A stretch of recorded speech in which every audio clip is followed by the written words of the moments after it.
I'm doing a little double duty here in that I was both on the working group for solutions from the land. I co-chaired the group on ecosystem services, but I'm also here to speak to represent the forestry sector. The forestry sector is tremendously diverse because it has a huge component of public land management, and I represent the private land management perspective, but and that's the place where most of the productivity in terms of timber production comes from. In the U.S., well over 90% of the timber that's produced comes from private lands, not from public lands. And within the private land base, 2/3 of that comes from family forest owners, so people who own 100 acres or less. And that isn't always people's image of the timber industry. Their image is of big companies like Weyerhaeuser. Weyerhaeuser owns over 6.5 million acres of land in the United States. But most of our timber that we use in our mills comes from family forest owners. So if you think about that range in the forestry sector between large public agencies like the U.S. Forest Service to small tree farmers who may, the average is 100 acres or less, I have to speak for an awful lot of, a very broad set of diverse interests. But what unites our interests, of course, is caring about and loving forests, everything from pretty heavily managed forests to completely pristine natural forests. And appreciating that the role of those forests have in both producing commodities that people use every day and also supporting natural systems and biodiversity. We're probably farther along we've been on the bleeding edge of these issues longer than agriculture. And one of the things that attracted me to working on solutions of the land was the chance to perhaps step back a little bit from being on the front line all the time and getting to play maybe senior statesman a little bit with the ag community and share some of our experiences on what has worked and also what has not worked, and see if we can't all move forward to a better place on production land management that integrates production of food and commodities with protection of biodiversity and other ecosystem services. Glenn Prickett from Nature Conservancy asked me to join this group, and Weyerhaeuser has a long relationship with TNC, and TNC's role as a land conservation organization. And in some ways, that relationship models the changes that we're seeing, because in the old days, the relationship between the two was that TNC would identify some relatively rare site on our lands, Weyerhaeuser lands, and we would donate or trade or sell or whatever. We would move that site from our ownership to their ownership on the assumption that our ownership if it remained in our portfolio, it wouldn't be protected, and if it was moved to them, it would be better protected. And for certain kinds of sets of sites, and at the time that was probably true. Today, we see much, much less of that. When we look at our portfolio, we identify those rare sites, and we are beginning to see them as assets rather than liabilities or neutral spots on the maps. Foresters, I've been within our company. I'm the one that sort of designed the conservation and strategies, and for years I spent getting us to rename.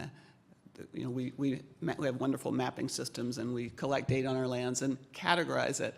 And it used to be that the categorization was you had productive forest land, and then you had, the other acres were essentially blank. They were non-forest land or unproductive land. And so I worked hard to get people to disassemble those down into the underlying environmental attribute that made them different, and then start to name those, as we borrowed the term from the Swedes, biotopes.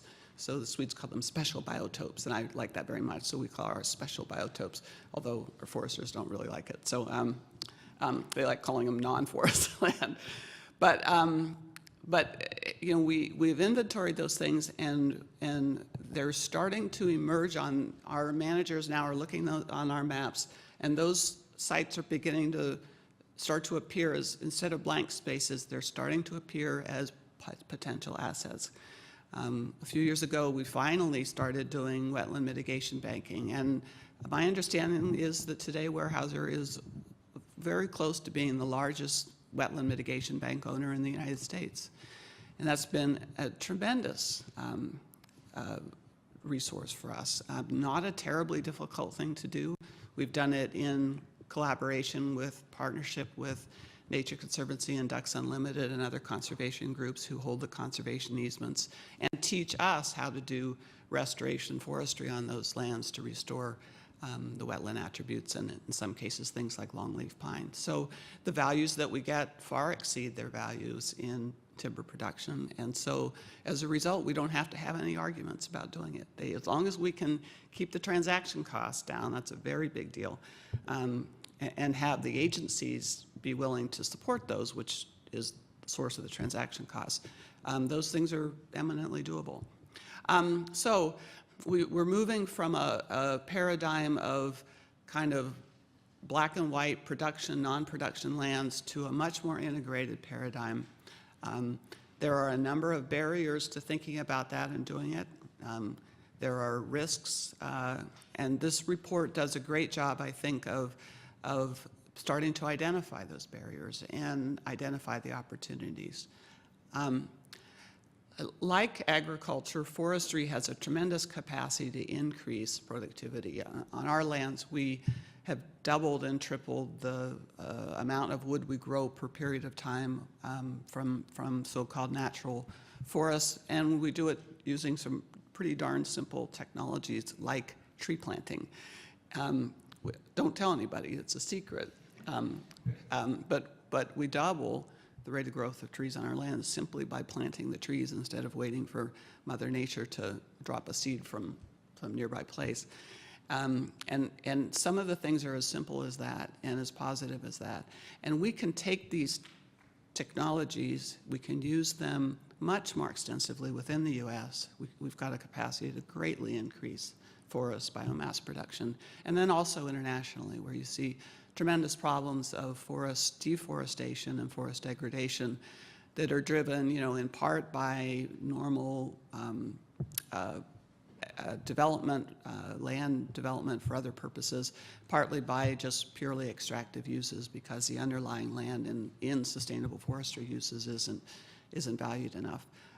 Those are bigger challenges, many diverse causes, lots of governance issues, but the work we're doing in the U.S. helps us collect some of those lessons that we can take and use in other parts of the world. So I've been excited to be part of this process. I'm honored to represent the forestry community in it, and with that I'll talk and be happy to answer questions.